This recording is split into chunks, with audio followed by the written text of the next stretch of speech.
జర్నలిస్టులు ప్రధానంగా తమ వృత్తిపరమైన భద్రత, ఆర్థిక స్థిరత్వం మరియు కుటుంబ సంక్షేమం కోసం దశాబ్దాలుగా పలు డిమాండ్లను చేస్తున్నారు అధ్యక్ష. ఇక్కడ కాస్త కొన్ని విషయాలు మాట్లాడారు అధ్యక్ష. మంత్రి గారు ఉన్నారు, press academy chairman Srinivas Reddy గారు కూడా మన సభలో గ్యాలరీలో కూర్చున్నారు. చాలా మంది మిత్రులు కూడా చూస్తున్నారు. జర్నలిస్టుల సమస్యలు అనేటివి మనం మానవీయ కోణంలో చూడాలి అధ్యక్ష. చాలా మంది మిత్రులు నాకున్నారు అధ్యక్ష. మేము చూస్తుంటాం, వృత్తి ఏమో నిరంతరం పరిగెత్తుతుండాలి, ప్రతి నిమిషం అలర్ట్గా ఉండాలి, రోజంతా రాత్రంతా అదే పని చేస్తూ ఉండాలి, సమాచారం సేకరణ చేస్తుండాలి, చేరవేస్తుండాలి. కానీ వారి వేతనాలు చూస్తే మాత్రం గొర్రెకు తోక ఎంత ఉంటుందో వారి వేతనాలు అంత చాలా తక్కువగా ఉన్నాయి అధ్యక్ష. వారి కుటుంబాలు ఎట్లా పోషించుకుంటున్నారో, వారి పిల్లల్ని ఎట్లా చదువుకుంటున్నారో, ఎలా చదువులు ఆరోగ్యానికి ఖర్చు పెడుతున్నారో ఇవన్నీ చూస్తే చాలా బాధాకరం అనిపిస్తుంది అధ్యక్ష. కొంతమంది విలేకరుల మీద ఆరోపణలు వస్తాయి, కానీ చాలా మంది విలేకరులు మరి ఇబ్బందులు పడుతున్నారు.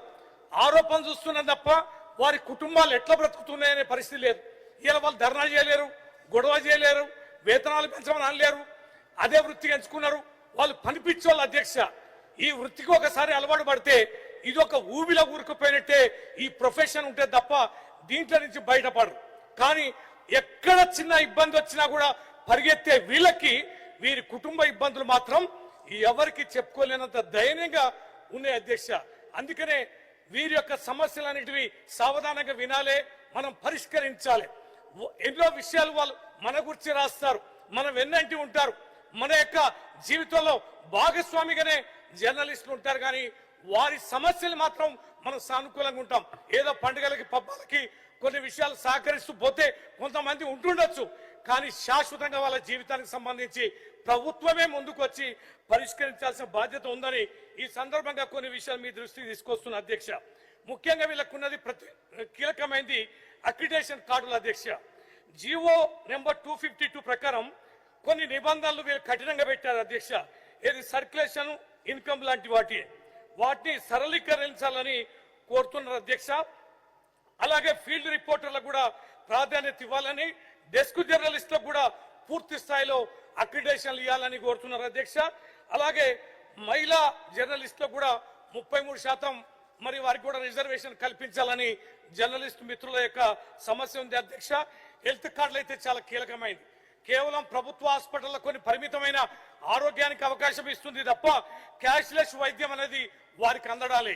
ఇవాళ వైద్యం కీలకమైనటువంటి వైద్యం అయితే ప్రైవేట్ హాస్పిటల్ అంటుంది అధ్యక్ష. కానీ ప్రైవేట్ హాస్పిటల్లో ఏ రకమైన బిల్లులు, హెల్త్ కార్డులు అనేటివి పనిచేయడం లేదు. ప్రైవేట్ వైద్యశాలలో కూడా వారి హెల్త్ కార్డులు, మనం ఉద్యోగాలు లక్షలాది ఉద్యోగాలు ఇవ్వకపోయినా వీరు ఉద్యోగస్తులాగా పనిచేస్తున్న వీరికి ప్రభుత్వ హెల్త్ కార్డులు ఏ వైద్యశాలలో పనిచేసినా కూడా వారికి వర్తించేలా ఇవ్వాలని చెప్పి మీ ద్వారా కోరుతున్న అధ్యక్ష.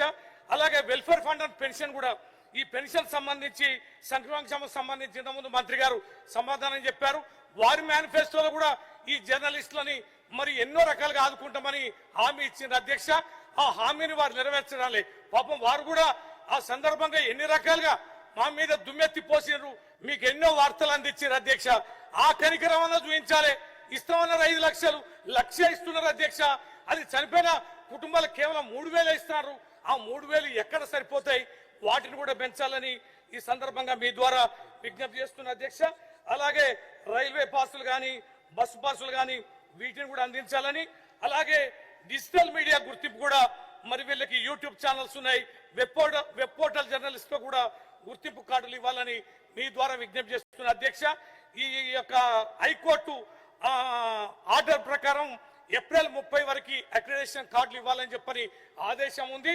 ఇంకా మిగతా వాళ్ళందరూ కూడా ఇవ్వండి, అందరినీ చేర్చండి. ఈ యొక్క అక్రిడేషన్ కార్డులు కానీ, హెల్త్ సంబంధించి కానీ 5 లక్షలు ఇవ్వడంలో కానీ, హెల్త్ సంబంధించిన అన్ని హాస్పిటల్లో పనిచేసేలాగా ఉపయోగపడేలాగా కార్డులు ఇవ్వాలని మీ ద్వారా విజ్ఞప్తి చేస్తున్నా. ఇది కేవలం ఒక వారి ప్రభుత్వ ఉద్యోగాలు మనం ఇవ్వలే. అనేక మంది యువకులు వారు ఆ వృత్తిని ఎంచుకొని పనిచేస్తున్నారు. వారికి ఇతోధికంగా మనం సాయం చేస్తే, వారి కుటుంబాలు సంక్షేమంగా ఉంటే, వారు హెల్తీగా ఉంటే వార్తలు కూడా బ్రహ్మాండంగా చేస్తారు, నిత్యం అందుబాటులో ఉంటారు, మీ గురించి కూడా మంచిగా రాస్తారు అధ్యక్ష. అంటే చివరి ప్రశ్న కాబట్టి చాలా కీలకమైంది కాబట్టి మీ దృష్టి చేస్తున్నారు అధ్యక్ష. మీకు ఇది వారు రుణపడి ఉంటారు, మీ వార్తలే రాస్తారు, మీ ప్రభుత్వం గురించి మంచిగా రాస్తారు. మరి ఈ మధ్యన మీ మీద ఆవేశానికి గురి కావడానికి కారణం కూడా ఇగో ఇవన్నీ మీరు మీ యొక్క మేనిఫెస్టోలో చెప్పి చేయనందుకు కూడా మరి అది ఉంది అధ్యక్ష. దాన్ని తగ్గించుకోవాలంటే మీరు ఆ ప్రయత్నం చేయాలి, లేకపోతే మా ప్రభుత్వం కూడా వస్తుంది. మేము ఏవైతే డిమాండ్లు మేము ముందు పెడుతున్నామో, వారి విజ్ఞప్తులు మేము ముందు పెడుతున్నామో, రాబోయే రోజుల్లో అన్నిటి కూడా నెరవేర్చే రోజు వస్తుంది అధ్యక్ష.